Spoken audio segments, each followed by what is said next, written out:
ഇത് പുനലൂർ എറണാകുളം ഓടിയ ബസ്സാണ്. അപ്പുറത്ത് കിടക്കുന്നത് ആലുവ ഓടിയ ബസ്സാണ്. ഈ ബസ്സുകളൊക്കെ വർഷങ്ങളായിട്ട് കിടന്ന് നശിക്കുകയാണ്. ഇങ്ങനെ പല വണ്ടികൾ അപ്പുറത്തെ പുരയിടത്തിൽ കിടപ്പുണ്ട് 10-17 വണ്ടികൾ. ബിസിനസ് തീർന്നു, ഈ വ്യവസായം തീർന്നു എന്നുള്ളതിനൊന്നും ഒരു സംശയവും വേണ്ട. പ്രൈവറ്റ് ബസ് വ്യവസായം എന്ന് പറയുന്നത് കേരളത്തിൽ തകർത്തടുക്കി 40 ലക്ഷം രൂപ മുടക്കിയെടുത്ത വണ്ടിയാണ്. ആ വണ്ടിയുടെ ഇന്നത്തെ കോലം കണ്ടോ, കാട് കയറി നശിച്ച് കിടക്കുക. എനിക്ക് ഏതാണ്ട് 10-25 കോടി രൂപയുടെ നഷ്ടം ഇതുമൂലമുണ്ട്. ഞാൻ ഇതൊക്കെ കാണുമ്പോൾ എനിക്കിത് കാണാൻ വയ്യാത്തതുകൊണ്ട് ഞാൻ ഈ യാർഡിലേക്ക് വരാറ്. കാരണം ഇത് കാണുമ്പോൾ നമ്മുടെ ഹൃദയത്തിൽ ഭയങ്കര വേദന വരും. ഞാൻ ഒരുപാട് കരഞ്ഞിട്ടുണ്ട്. ഞാൻ രാത്രിയിലൊക്കെ ഇരുന്നിട്ട്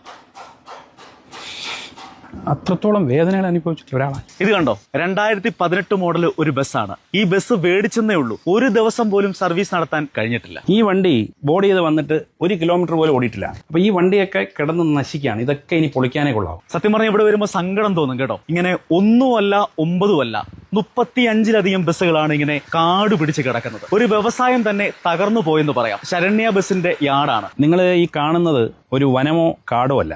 എൻ്റെ ബസ്സുകൾ ആലോചിച്ചിട്ടേ കേരളത്തിൽ വ്യവസായം തുടങ്ങാൻ വരാവും. നമ്മുടെ കുട്ടികളൊക്കെ പഠിച്ച് പുറത്തു പോയി ജോലി ചെയ്യാം. നാട്ടിൽ ജോലി ചെയ്യാൻ നിവർത്തിയില്ല എന്ന് പറയുമ്പോൾ അതിന്റെ കാരണം എന്താണെന്ന് കേരളത്തിലെ വലിയ മിടുക്കരായ രാഷ്ട്രീയ നേതാക്കന്മാർ, അതിനകത്ത് ഇടതുപക്ഷമോ വലതുപക്ഷമോ ഒന്നുമില്ല, എല്ലാവരും ഒന്ന് ആലോചിക്കണം കേരളത്തിന്റെ സ്ഥിതി എന്താണ്. എന്റെ നാശം മാത്രമല്ല ഞാൻ പറയുന്നത്. ഇപ്പൊ എനിക്ക് 440 ജോലിക്കാരുണ്ടായിരുന്നു. ഈ 440 ജോലിക്കാരുടെ വരുമാനം എന്നത് അവരെവിടെയെന്നുള്ളത് എനിക്ക് അറിയില്ല. ഇപ്പോൾ ഒരു മന്ത്രി എന്തെങ്കിലും ഒരു പുതിയ പരിഷ്കാരം കൊണ്ടുവന്നാൽ ആദ്യം അതിനെ എതിർക്കുന്നത് ട്രേഡ് യൂണിയനാണ്. KSRTC നന്നാവാത്തതിന്റെ ഒരു പ്രധാന കാരണം അതാണ്. അപ്പോൾ അതുകൊണ്ട് ഇവന്മാരെ ഉന്മൂലനം ചെയ്യുന്നതിനുള്ള നടപടികളാണ് ഈ രാജ്യത്ത് വേണ്ടത്. പക്ഷേ ഇത് വളരെ ദയനീയമാണ്. ഈ രീതിയിൽ കേരളത്തിൽ ഗവൺമെന്റുകൾ പ്രവർത്തിച്ചാൽ ഈ രാജ്യത്ത് ഒരു വികസനം ഉണ്ടാവത്തില്ല എന്ന് മാത്രമല്ല, ഇപ്പൊ ഈ ഡിവിഷൻ ബെഞ്ചിന്റെ വിധി വന്നതിനകത്ത് സുപ്രീം കോടതിയിൽ നിന്ന് സ്റ്റേ കിട്ടിയാൽ 2000 ബസ്സുകൾ കൂടി പാമ്പ്